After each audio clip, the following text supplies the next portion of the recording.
السلام علیکم آل student 6 class. بیٹا آج کا ہمارا جو لیکچر جو ہم نے کل سٹارٹ کیا تھا باب نمبر 2 کا پہلا سبق تو ایمانیات اور عبادات، آج ہم پڑھنے لگے ہیں توحید۔ ٹھیک ہے بیٹا، سب سے پہلے ہم نے دیکھنا ہے کہ توحید کا معنی اور مفہوم کیا ہے، توحید کہتے کسے ہیں۔ ٹھیک ہے، توحید سے کیا مراد ہے۔ توحید کے معنی اور مفہوم۔ توحید کے معنی اللہ تعالیٰ کے ایک ہونے پر یقین کرنا ہے۔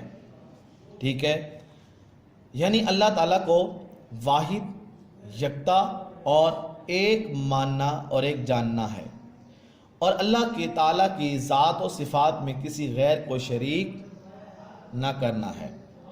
یعنی کہ توحید کا معنی یہ ہے کہ اللہ تعالیٰ پر ہم سب کا جو ایمان ہونا چاہیے نا، وہ یہ ہونا چاہیے، یقین ہونا چاہیے کہ اللہ ایک ہے، 2 3 4 5 نہیں ہیں، بلکہ اللہ کتنے ہیں؟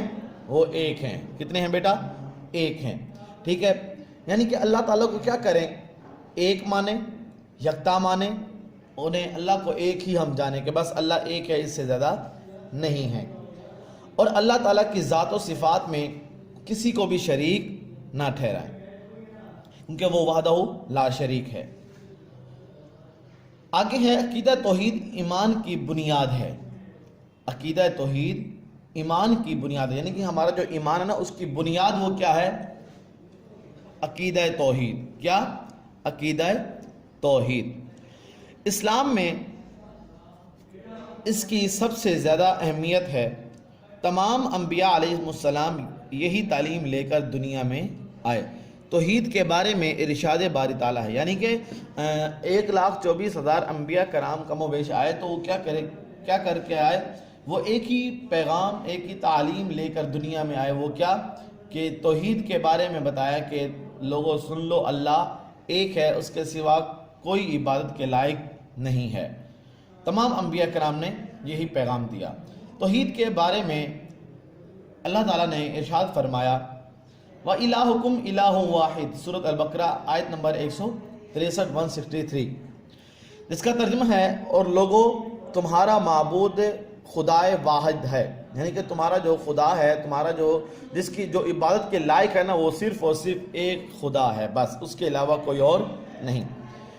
پھر آگے سورۃ الشورى آیت نمبر 11 میں اللہ رب العزت نے ارشاد فرمایا لَيْسَ كَمِثْلِهِ شَيْءٌ، ترجمہ جس کا ہے اس جیسی کوئی شے نہیں۔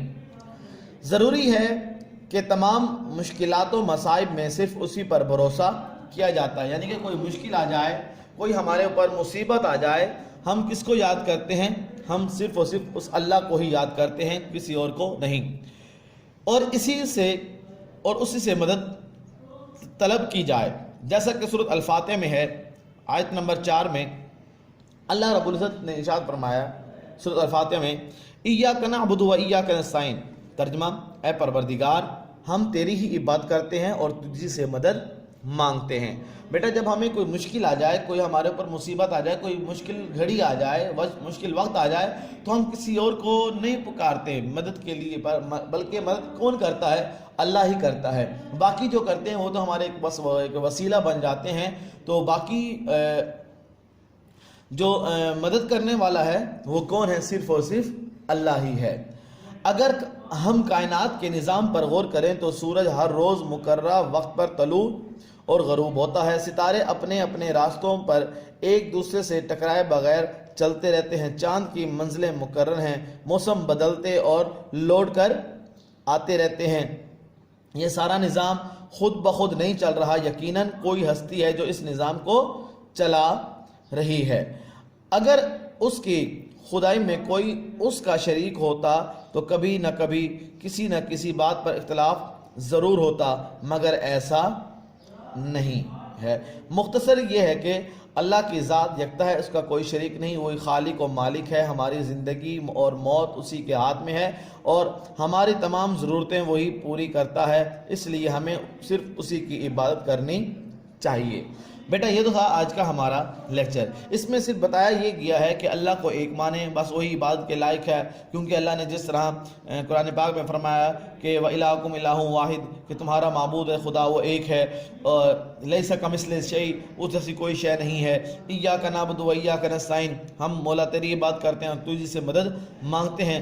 اگر خدا ایک سے زائد ہوتے، دو تین ہوتے تو کیا ہوتا؟ کبھی کوئی خدا کہتا کہ آج آسمان زمین کی طرف آ جائے، زمین آسمان کی طرف چلی جائے، سورج چاند کی طرف آ جائے، چاند جو ہے وہ سورج کے کام کرے، کبھی کیا یہ نظام درم برم رہتا، اختلاف ہو جاتے۔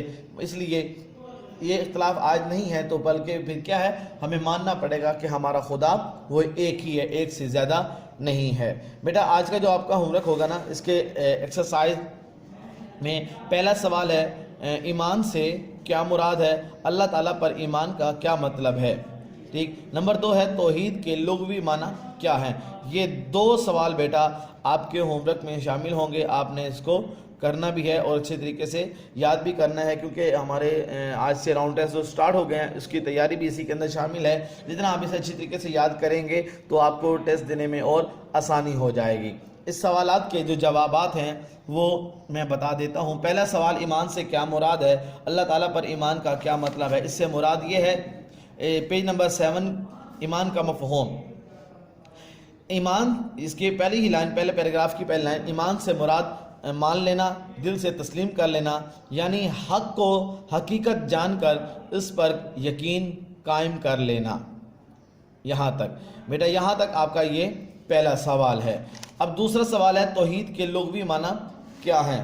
بیٹا یہ جو آج ہم نے پڑھا توحید والا، تو اس کا توحید کے معنی اور مفہوم، یہ جو پوائنٹ ہے بیٹا اس کا آپ دیکھیے گا پہلی ہی لائن، توحید کے معنی اللہ تعالیٰ کے ایک ہونے پر یقین کرنا، یعنی اللہ تعالیٰ کو واحد یکتا اور ایک ماننا اور ایک جاننا ہے، اور اللہ تعالیٰ کی ذات و صفات میں کسی غیر کو شریک نہ کرنا ہے۔ یہ یہاں تک یہ دوسرا سوال بیٹا، اس کو آپ نے اچھے طریقے سے یاد کرنا ہے پہلے، اور یاد کرنے کے بعد پھر آپ نے اس کو اچھے طریقے سے لکھنا بھی ہے۔ یہ تھا آج کا ہمارا لیکچر۔ نیکسٹ لیکچر تک کے لیے آپ سب سے اللہ حافظ۔